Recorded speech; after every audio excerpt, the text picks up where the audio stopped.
And we're back. For the 15th time. But to them, this is take one, Ricky. You guys don't know each other. Welcome to the vlog.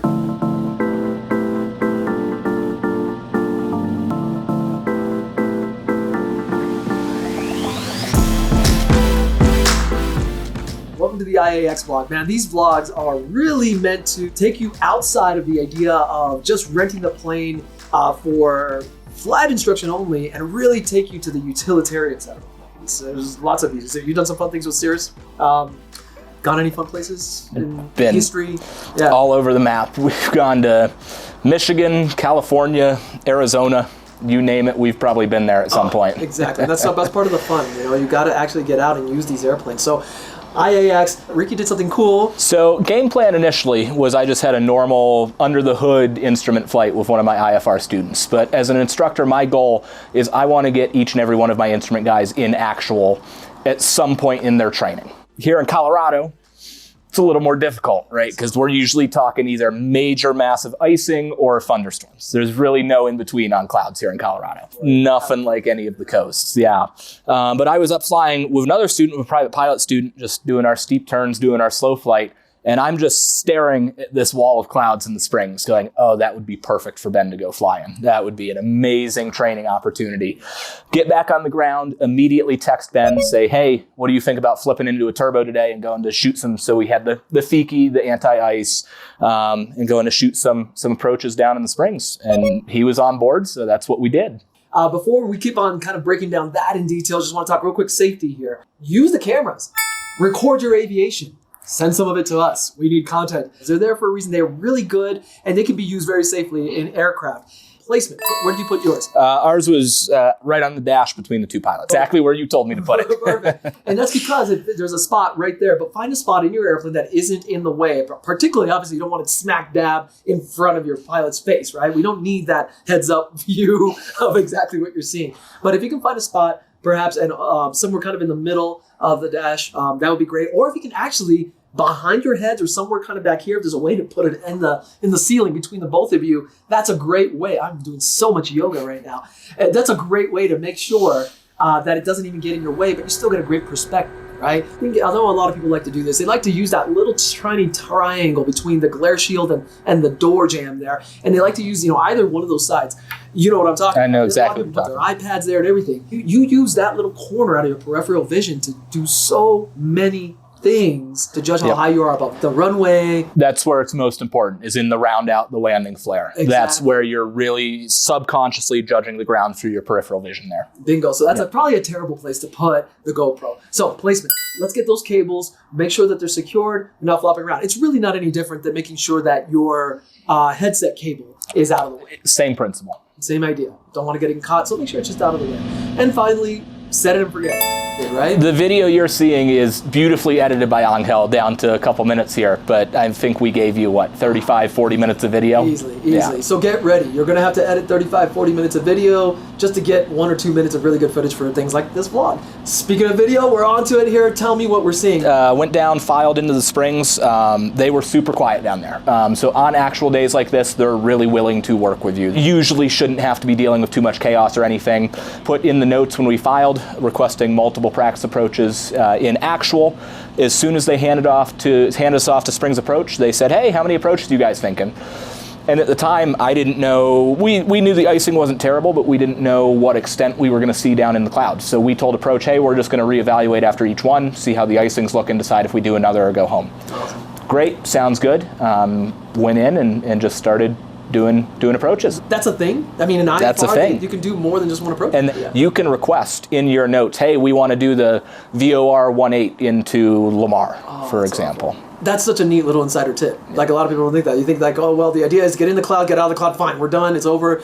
But if it's safe enough, you can loiter a little bit and get some practice. And putting stuff in the notes, you're now taking workload and stress away from yourself while you're in the clouds, because you've already communicated that to ATC earlier, that it's not a concern for you in the moment. That cloud layer, that was another thing you mentioned earlier. Yep. How did you know it was okay? And you talked about icing. Yep. So we're looking for a bunch of different things, looking for any PIREPs that were out there. There were a couple PIREPs from bigger aircraft reporting light icing. and making sure that we were in a TKS capable airplane. The most important thing with that is getting that layer of TKS on the wing before you're in the clouds, because once you're in the cloud, it's not going to do a thing. Here's how this whole system works, and you can see right there, it starts to sort of beat up. What it has is we have these panels on the leading edges of the critical surfaces, the wings, the vertical stabilizer, the horizontal stabilizer, and we even have this thing called a slinger ring, and basically that means we're getting some of this fluid using centrifugal force. Basically, it's getting spit out right onto the prop, and we're able to spread and kind of coat the critical parts of our aircraft. And because of that, in addition to, of course, appropriate training, we can go fly in some light icing conditions. We don't tend to want to loiter in it, though, usually, but there's a little bit of a use. And so that was the other thing of doing these approaches that day, is that it was a very thin layer of clouds, no more than 1,000 feet or so. And that's the other thing we were looking at before we went down there, is they were reporting tops at roughly 7,500 to 8,000. Okay. That we knew we weren't going to be sitting in the soup for an hour-long flight.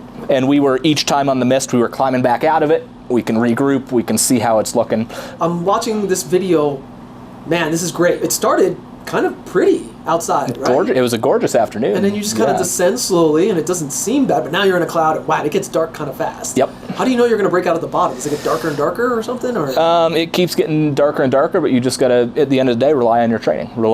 Trust your instruments, know what's happening, and you've done it a million times under the hood. It's no different in actual. Right, and this looked like it was pretty tight. It was tight. You actually almost probably had to use those runway lights. There's certain rules, right? Yep. And VFR pilots are going to catch on to this once you become IFR pilots.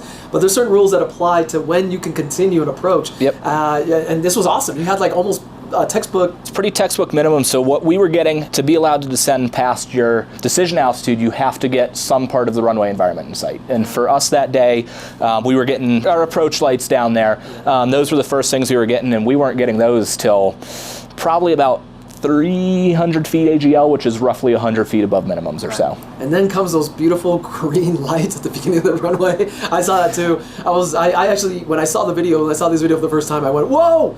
Because I just couldn't believe like how it just kind of just pops in. 1 minute it's not there, and the next minute that's a testament to making sure that you need to fly these things as precise as you can, right? 100%. You can see in the video, if we were 50 feet above our glide slope, we're not seeing the runway in time. Awesome. And that's also why it's so important in your approach briefing too, to include what lights are we going to see when we break out. So we were fully we were looking for those approach lights because we knew that Christmas tree was going to be the first thing we saw. Oh, the kind of the weird phenomenon too. You see these runway lights, and you can see them right here in this video now. Okay, there's the runway center line, and the lights, they aren't dead on the center. They're actually off to the left a little bit. Kind of a weird phenomenon. I can see your student here, he's kind of shying away from it a little bit. No hate, Ben, you did a great job. That's a fantastic approach. I wish I could say that was intentional on his part, but I think that was a fantastic approach, fantastic landing, and you went down and you did it a couple more times. Yep. And then you came back, and that was what, not even an hour and a half maybe? Hour and a half probably, yeah. Brilliant. Impromptu lesson, came out of nowhere, and Ricky here kind of decided to turn it into a lesson that Ben will never forget. Oh my gosh, I want to interview Ben next and see what he thinks of it. Nonetheless, thanks a lot, everybody. If you enjoyed this video, I know this was a short one, but be sure to like, be sure to subscribe. We'll put the big subscribe button here. Ding, right? We can use the gong for the bong for the bell. And nonetheless, thank you very much for watching the IA experience. Stay fresh, stay proficient, and have a lot of fun out there. And if you have any questions about flying a Cirrus, just give us a call here at IA, okay? Thanks a lot. We'll see you on the next one. Why did we choose the instructor who is literally the worst about technology to do the video about technology? Dude, you are fine.